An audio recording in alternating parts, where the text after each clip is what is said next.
اعوذ باللہ من الشیطان الرجیم بسم اللہ الرحمن الرحیم ربی اشرح لی صدری ویسر لی امری ربی زدنی علما۔ السلام علیکم، میں عثمان امجد خان پروگرام قصاص الحق کے ساتھ حاضر ہوا ہوں۔ آج ہم پارہ نمبر 23 اور 24 کی مختصر تشریح بیان کریں گے۔ رمضان المبارک کا باربرکت مہینہ جیسے کہ اب اپنے اختتام کو ہے، اور امید ہے کہ بہت سے لوگوں نے اس ماہ میں قرآن کو پڑھنے کی، سمجھنے کی اور اسے یاد کرنے کی کوشش کی ہوگی، جس کو اللہ تعالیٰ قبول و منظور فرمائے۔ ان پاروں کے اندر جن صورتوں کا ذکر ہے ان کا مختصر احوال بیان کریں گے۔ اگر آپ اس چینل پہ نئے ہیں تو کائنڈلی چینل کو جوائن کریں اور اس کار خیر کو بڑھانے کا ذریعہ بنیں۔ ان پاروں میں سب سے پہلے جس صورت کا آغاز ہے سورہ یاسین ہے، بہت عظیم و شان صورت جس کو قلب قرآن بھی کہا جاتا ہے۔ اس کا آغاز حروف مقاط سے ہوتا ہے، یعنی وہ الفاظ جن کا مطلب صرف اللہ تعالیٰ ہی جانتے ہیں۔ اس کے علاوہ یہ صورت قلب قرآن اور سورۃ المدثرات بھی کہلاتی ہے۔ سورۃ الصافات، یہ اس سے مراد صفے باندھ کر کھڑے ہونے والے فرشتے ہیں، اور اسی نسبت سے اس سورت کا نام بھی سورۃ صافات رکھا گیا ہے۔ سورۃ الصاد، اس کا آغاز لفظ صاد سے ہوتا ہے جو کہ بھی حروف مقاط ہے، جس کے معنی اللہ تعالیٰ ہی جانتے ہیں، اور کچھ لوگ کہتے ہیں کہ اس سے مخاطب نبی کریم صلی اللہ علیہ وآلہ وسلم ہیں۔ سورۃ الزمر، زمر کے معنی ہیں گروہ یا جماعت۔ اس کے آخر میں اچھے اور برے لوگوں کا انجام بتایا گیا ہے۔ نیک لوگوں کو گروہ در گروہ جنت کی طرف لے کے جایا جائے گا، اور برے لوگوں کو گروہ در گروہ جہنم کی طرف ہانکا جائے گا۔ سورۃ المومنین، اس میں ایک مومن کا تذکرہ ہے جس نے حضرت موسیٰ کو مشورہ دیا تھا کہ آپ مصر کو چھوڑ کر نکل جائیں، کیونکہ فرعون اور اس کے حواری آپ کو قتل کا ارادہ رکھتے ہیں۔ اسی وجہ سے اس سورت کا نام سورۃ المومنین رکھا گیا ہے۔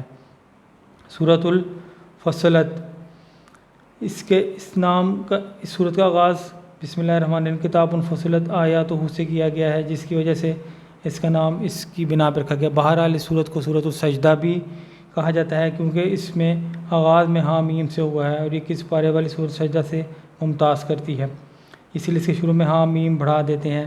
سورۃ حامیم سجدہ کہا جاتا ہے۔ اس سورت کو سورۃ المصابیح بھی کہا جاتا ہے۔ اب ہم چلتے ہیں ان کی مختلف تشریح کی طرف۔ پارہ نمبر 23 کے اندر جو سب سے پہلے جن باتوں کا ذکر کیا گیا، اس میں مومن بندے کا ذکر کیا ہے کہ وہ ایمان کی دعوت دیتا ہے، شہادت پا کر جنت میں داخل ہوتا ہے، اور قوم کی خیر خواہی کی کوشش کرتا ہے۔ جوڑے، اللہ تعالیٰ نے ہر چیز کے جوڑے بنائے ہیں، بقائے نسل کے لیے ضروری ہیں، وہ درخت ہو، انسان ہو۔ اکیلی چیز صرف اللہ تعالیٰ کی ہے، وہی وحدہ لا شریک ہے، اس کے علاوہ دنیا میں ہر چیز کا جوڑا ہے۔ اللہ تعالیٰ کا فرشتہ تیار حالت میں آنکھیں عرش کی طرف لگائے ہوئے سور پھونکنے کا منتظر ہے۔ جیسے ہی پھونکنے کا حکم ملے گا، سب قبروں سے باہر آئیں گے اور رب کی طرف دوڑ لگائیں گے۔ خواہش، جنت وہ جگہ ہے جہاں خواہش کے مطابق ہر چیز ملے گی۔ رب رحیم کی طرف سے سلام بھی۔ صف بندی، فرشتوں کی صف ہے، با نماز جماعت میں اگلی صفوں میں پورا کرنا اور مل کر کھڑے ہونا فرشتوں کی طرف صف بنانا ہے۔ صف بنا کر نماز کا حصہ ہے جو لازمی حصہ ہے، اور اسی خوبی کی بنا پہ حضور کریم صلی اللہ علیہ وسلم نے صفوں کو سیدھا کرنے کا حکم دیا تھا۔ معلومات رزق، مخلص بندے کے لیے نعمتوں والی جنت میں جانا ہوگا اور اس کو اس میں رزق ملیں گے۔ زرقوم درخت کا ذکر کیا گیا ہے کہ جہنم کی تہہ سے نکلنے والا انتہائی کروا درخت ہوگا جو اہل جہنم کا کھانا ہوگا، اللہ تعالیٰ میں سے معاف فرمائے۔ رحمت کے خزانے، رب کے علاوہ کسی کے پاس بھی نہیں ہے جو رحمت کے خزانے ہوں، یا اور بھی کسی چیز کے رزق کے، کسی بھی چیز کے رحمت کے خزانے ہوں، اللہ تعالیٰ ہی عزیز الوہاب ہے۔ اس میں نبیوں کے واقعوں کا ذکر کیا گیا ہے، جب انہیں اپنی غلطیوں کا اندازہ ہوا تو استغفار کرتے ہوئے جھک گئے۔ کسی کی غلطی دیکھ کر اپنی غلطی کا ادراک کر کے اصلاح کر لینا رہنمائی ہے۔ حضرت ابراہیم چنے ہوئے بندے، حضرت اسحاق، حضرت یعقوب، حضرت اسماعیل، حضرت ذوالکفل سب چنے ہوئے بندے تھے، آخرت کی یاد کرتے تھے، اسی وجہ سے اللہ تعالیٰ نے ان سب کو ممتاز مقام عطا کیا، جنت العدن میں ان کے لیے بلند رتبے رکھے۔ اخلاص، اللہ تعالیٰ کی عبادت اخلاص کے ساتھ کرنی چاہیے، اللہ کے تقرب اور اس کے دعا کے لیے کسی واسطے کی ضرورت نہیں۔ اولیاء اللہ کو قرب کا ذریعہ سمجھنا ایک خود ساختہ عقیدہ ہے جس کی کوئی دلیل نہیں ہے۔ ہمیں جو چیز بھی چاہیے، جو بھی بات ہو، جو بھی ہو، ہم اللہ تعالیٰ سے ہی مانگے، اور اللہ تعالیٰ ہی اس کو انشاءاللہ پورا کرے گا۔ فراق مقام، رات کی گھڑیوں میں سجدے، قیام، رحمت کی امید رکھنا مقام، خود مصیبتوں میں اللہ کے تحت اللہ کو پکارنا ہی بہتر ہے۔ اصل خسارہ، غلط کام کر کے خود کو اور اپنے گھر والوں کو قیامت کے دن خسارے میں ڈالنا خسارہ ہے۔ احسن الحدیث، قرآن بہترین بات ہے جس کے مضامین ملتے جلتے اور بار بار دہرائے جاتے ہیں تاکہ ہم ان پہ غور کریں، عمل کریں اور ہمیں وہ یاد رہیں۔ رحمت الہی، اللہ کی رحمت ہی حادثات سے بچاتی ہے، خواہ خشکی بھی ہو، ہوا میں ہو یا سمندر میں ہو۔ عذاب کی گواہی، کفر کرنے والے کے ہاتھ اور پاؤں اس کے برے اعمال کی گواہی دیں گے۔ عظیم کامیابی، عذاب سے بچ جانا ہی بڑی کامیابی ہے، ایسی کامیابی کے لیے کوشش کرتے رہنا چاہیے۔ مومن و مخلص بندے نوح، ابراہیم، اسحاق، اسماعیل، موسیٰ، ہارون، الیاس، لوط، یونس علیہ السلام مخلص اور مومن بندے تھے، ان کا اسی لیے خیر ذکر باقی رکھا گیا قیامت تک کے لیے۔ داؤد، سلیمان، ایوب تینوں اللہ کی طرف بہت زیادہ رجوع کرنے والے لوگ تھے۔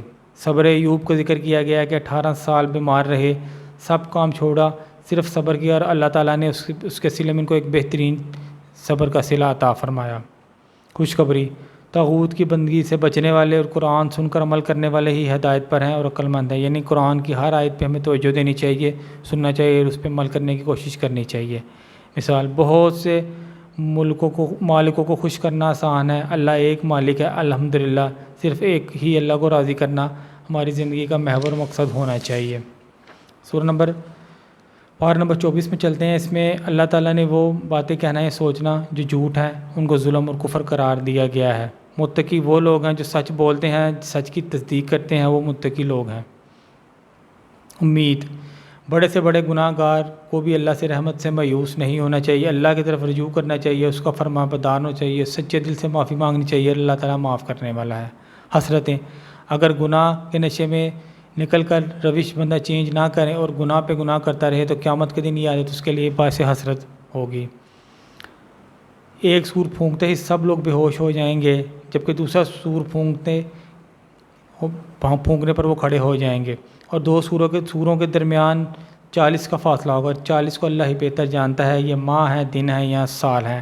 میں نے پچھلی ویڈیو میں ایک اپنی ویڈیو بنائی ہے جو significance of and mystery of 40 digit کو بتاتی ہے، تو اس میں بھی بہت سی ایسی باتیں ہیں جن کا 40 کے ہندسے کے ساتھ ذکر ہے، 40 سال ہوں، 40 دن ہوں۔ اسی طرح دیکھیں یہ بھی ایک اس میں نئی بات میرے بھی علم میں آئی ہے کہ جب دو سور پورے پھونکے جائیں گے، ان کے درمیان کا فاصلہ 40 کا ہوگا۔ گروہوں، دلچسپی اور نظریات کی بنا پر لوگوں کے گروہوں جہنم اور جنت کی طرف ہانکا جائے گا۔ قوم فرعون اپنی قوم کو عذاب سے ڈراتے ہوئے آخرت کی طرف فکر کی طرف متوجہ کریں گے۔ عذاب قبر، آل فرعون پر صبح شام قبر میں عذاب پیش کیا جائے گا، آگ پیش کی جائے گی۔ اسی لیے نبی کریم صلی اللہ علیہ وسلم ہر نماز کے بعد قبر کے عذاب سے نجات مانگنے کی دعائیں کرتے تھے۔ قوم سمود آنکھیں کھول کر ہدایت لینے کے بجائے اندھے بن کر چلنا پسند کیا تو کڑک کے عذاب نے ان کو آ لیا اور وہ قومیں تباہ ہو گئیں۔ اللہ میرا رب کہنے اور استقامت اختیار کرنے والوں کی تائید فرشتوں سے ہوتی ہے، جو انہیں خوف سے نکلنے، جنت میں داخلے کی خوشخبری دیتے ہیں، دنیا اور آخرت میں ان کے دوست بن جاتے ہیں۔ علم کا فتنہ، نعمتوں کو اللہ کا فضل سمجھنے کے بجائے اپنے علم کا کمال سمجھنا بہت بڑا فتنہ ہے۔ شرک نہ چھوڑنے کے نقصان بتائے گئے ہیں کہ تمام اعمال ضائع ہو جاتے ہیں، شرک کرنا اللہ کی قدر نہ کرنے کے برابر ہے۔ عبادت کے لیے اللہ سے ہی دعا مانگنی چاہیے اور وہی دعا کو قبول کرتا ہے۔ قرآن سنو، قرآن سنتے رہو، اس کے بجائے کہ میوزک، شور و غل یا دوسری چیزوں کو ہم سنیں۔ جنت میں داخلے کے لیے خوشخبری کا بتایا گیا ہے کہ جو لوگ اچھے اعمال کریں گے، نیک اعمال کریں گے، وہ جنت میں داخل ہوں گے۔